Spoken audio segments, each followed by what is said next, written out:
Dia 24 de outubro está convocada uma greve nacional dos trabalhadores vida para a Frente Comum e no dia 8 de novembro uma luta geral contra o pacote laboral convocada pela CGTP e IN.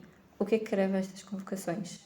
Olha, a primeira da Frente Comum, amanhã greve. Frente Comum é onde estão os sindicatos todos da função pública ligados à CGTP, seja das autarquias, seja da função pública, seja enfermeiros, médicos, professores. Nós entregámos uma proposta ao Governo para os aumentos salariais para este ano e para algumas condições que nós queríamos ver melhoradas nas nossas profissões e todas disseram que não. O Governo tem dito que não a tudo.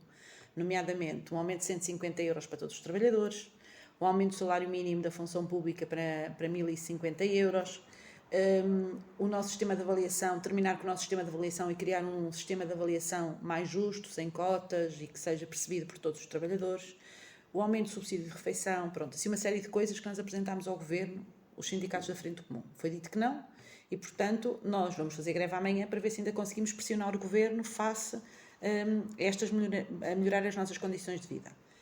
Isto para amanhã. Para o dia 8 de novembro, o Governo fez uma proposta de alteração ao Código de Trabalho, onde fez mais de 100 alterações. Algumas têm sido mais discutidas na televisão do que outras. E o que nós vamos fazer a Lisboa à marcha, temos um abaixo-assinado a circular entre os trabalhadores e a população contra esse pacote laboral, é dizer que não queremos aquele pacote laboral, não queremos aquelas alterações laborais que estão a ser feitas. E além destas mobilizações que estão a ser feitas, que são um passo, o que é que ainda acha que precisa de ser feito para garantir que os trabalhadores sejam realmente protegidos? O que eu acho que é preciso mesmo ser feito é convencer os trabalhadores a juntarem-se à luta. Porque se nós formos muitos à luta, tem outro impacto do que sermos poucos. Na última grande manifestação equivalente a esta marcha que nós vamos fazer dia 8, foi em 2023, em que não tivemos aumentos salariais, em que tinha havido assim uma série de situações também muito negativas aos trabalhadores, e foram muitos trabalhadores a Lisboa uma manifestação. E na semana seguinte, o António Costa, que era nosso primeiro-ministro, aumentou os salários da função pública 1% e aumentou o subsídio de refeição, que ganhávamos 4,80 e passou para 6. Portanto, quer dizer que se formos muitos trabalhadores à luta, a coisa resulta. Se os trabalhadores não forem. Depois, além de todas estas lutas gerais, há lutas concretas dos vários locais de trabalho e isso vai em local a trabalho, nomeadamente condições de trabalho, espaços físicos dos trabalhadores, algumas carreiras que não são tão valorizadas como as outras. Há uma série de lutas mais pequeninas que depois são feitas no dia-a-dia, que não esperamos por estes dias, é feita todos os dias. Voltando ao começo da sua resposta, onde fala de precisos que os trabalhadores vão todos. Tem sentido agora, neste momento, mais uma resistência ou uma adesão realmente por parte dos trabalhadores? Quando há dias de greve, os trabalhadores fazem greve.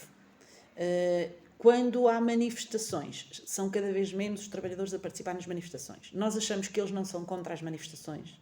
Eles aproveitam o dia para ganhar dinheiro, às vezes, a fazer outras coisas que precisam. Os salários são cada vez mais baixos, a vida cada vez é mais cara e, portanto, nós temos noção de que há muitos trabalhadores que aproveitam o dia de greve, que é quando são as manifestações, aproveitam o dia de greve para irem fazer algum trabalho extra para ganhar dinheiro mais para a sua família. Nós não podemos, de forma nenhuma, condenar os trabalhadores a isso, por isso. Portanto, os trabalhadores aderem à luta.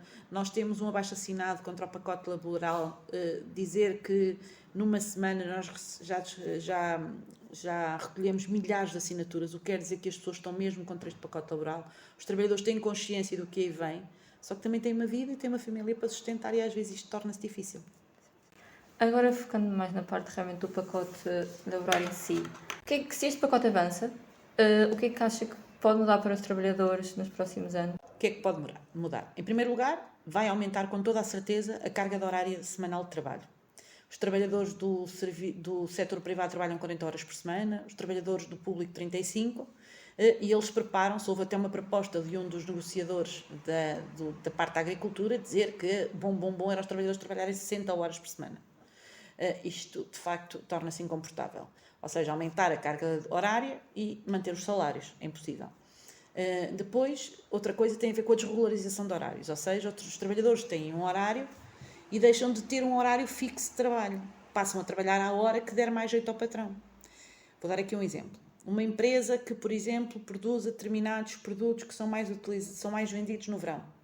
No inverno, até os mandam para casa, até lhes dão dias de férias e depois, no verão, compensam o número de horas, em vez de fazer as 8 horas de trabalho, fazem 16 horas de trabalho para compensar as horas que não fizeram no inverno.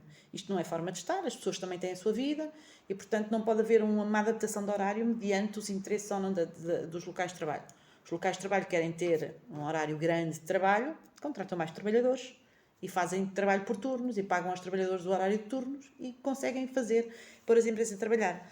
E depois dizemos, então, mas isto é porque as empresas estão mal? Não, basta olhar para a Galp, basta olhar para a Sonai, basta olhar para as grandes empresas que têm milhões de lucros por dia, não é milhões por mês, é por dia, e portanto têm perfeitamente dinheiro para investir, se quisessem investir e não estar a encher só os bolsos com estes lucros. E portanto a desregulação de horários é outra coisa que nos preocupa muito, o fim dos contratos efetivos.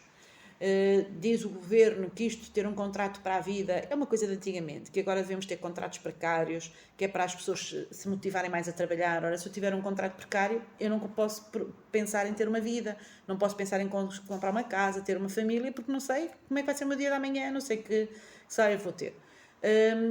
Foi muito polémico aí relativamente à amamentação, diminuir o número de horas de amamentação. Quem decide quem mama é a criança, não é a mãe, e muito menos o patrão que vai decidir se a criança mama ou não. O facto de os homens não poderem acompanhar as mulheres no luto gestacional, quando o filho é dos dois, porque é que tem que ser só a mulher a suportar aquela carga emocional. Pronto, é assim uma série de coisas que são todas contra os trabalhadores e, portanto, quando nos dizem assim, então, mas nós não podemos tirar umas coisas e pôr outras. Não, porque o pacote é todo mau. É todo um mau pacote. É um grande pacote mau. E a gente não quer grandes pacotes, queremos um pacote razoável e bonzinho. Pegando numa palavra que usou nesta resposta e também está presente no comunicado de greve, que diz que o pacote laboral pretende eternizar a precariedade, podes explicar de forma concreta como é que isso acontece?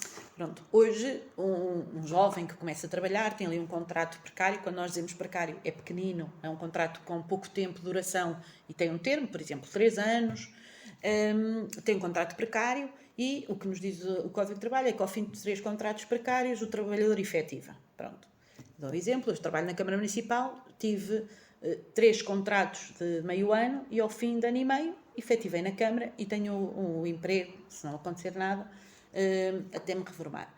Agora, o que eles dizem é que só se pode dar um contrato efetivo a alguém que já tenha tido um contrato efetivo. Ora, qualquer jovem que entra hoje no mercado de trabalho, que nunca tenha tido um emprego para a vida, nunca pode vir a ter, porque vai ser sempre toda a vida precário. E esta coisa de sermos toda a vida precário, temos um contrato de 3 anos, eu não sei se daqui a 3 anos me renovam o contrato ou não. Porque diz agora o governo, de antes nós só podíamos cancelar um contrato se houvesse uma incompatibilidade ou se aquele posto de trabalho desaparecesse. Agora não. Basta o empregador querer, despede aquela pessoa e vem outra. Pronto. E isto não pode ser porque as pessoas não conseguem fazer isso. Portanto, o que eles preparam é ter tal precariedade para a vida, ou seja, se nunca houve um emprego a tempo efetivo, nunca vai haver, porque o que diz a lei é que só tem esse emprego efetivo quem já uma vez teve. Portanto, os jovens que começam nunca vão efetivar em local nenhum. E nós não podemos deixar que toda a vida nós sejamos precários. Quais achas que são os setores que podem ser mais afetados? Eu acho que isto vai afetar toda a gente de uma forma geral. Nós já temos noção de que há muitos que o que eles estão a tentar fazer é pôr no papel aquilo que algumas empresas já fazem na prática.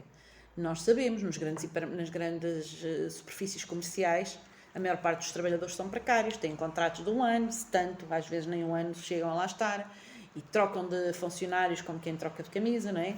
E, portanto, isso já vai acontecendo no setor de comércio, no setor da restauração, da hotelaria. Nós achamos que são aqueles setores que vão ser mais afetados, que são aqueles hoje que já vivem muito dessa precariedade. Mas isto vai chegar a todo lado, porque nós sabemos que nas autarquias, com a alteração às vezes das governações das autarquias, hoje vêm os amigos, depois saem, depois entram outros amigos, e isto da precariedade vai também chegar às autarquias, vai chegar também à administração pública, pode demorar um bocadinho mais porque há outro tipo de leis que protegem os trabalhadores, mas vai lá chegar com toda a certeza. Que alternativas então propõem para garantir uma maior estabilidade do emprego?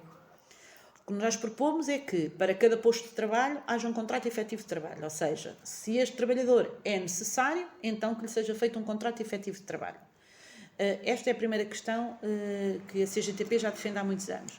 Defendemos também um aumento de salários e um horário estável aos trabalhadores.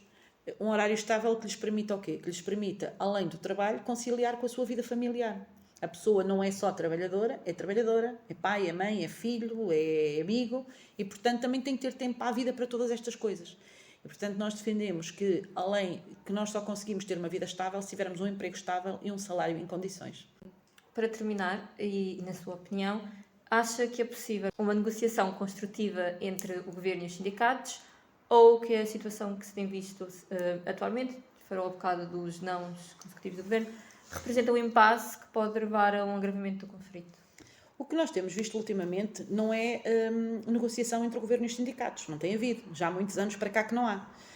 A lei diz que é obrigatória 3 reuniões de negociação e o que nós temos assistido é, chegamos lá, o governo apresenta a proposta dele e nós vimos embora. Ou seja, o governo recebe as nossas propostas, mas nem sequer olha para elas. Uma negociação é o governo apresentar, nós contrapormos eles e estarmos ali num acerto até chegarmos a um consenso. Há, se calhar, uns 4, 5 anos para cá, que não há qualquer tipo de negociação. É o governo impor a sua palavra. Depois há sindicatos que se sujeitam à palavra do governo e às palavras dos patrões e aceitam. Há aqueles sindicatos que pensam nos trabalhadores, que é supostamente essa a sua função, e não aceitam. E, portanto, o que nós gostaríamos era que houvessem governos sérios que cumprissem à letra aquilo que a lei diz. Temos que nos sentar a negociar, então vamos negociar. E que não pensassem só nos grandes grupos económicos, nos grandes interesses económicos. Nós temos visto que quase todos os membros do governo, quando saem do governo, vão para uma determinada empresa, vão para um determinado... Raramente é aquele membro do governo que volta a ser um simples funcionário público, como eu sou, por exemplo, porque todos eles acabam por ter outros grandes empregos à espera. E isso não se faz só porque sim, é porque existem ali alguma coisa. Portanto, o que nós achamos é que esta negociação tem que ser séria e se os governos forem sérios, a negociação acontece. Claro que nós não podemos ganhar sempre e não dizemos que ganhamos sempre. Agora, não haver um ponto das nossas propostas que seja incluído nas propostas do governo é que não pode ser.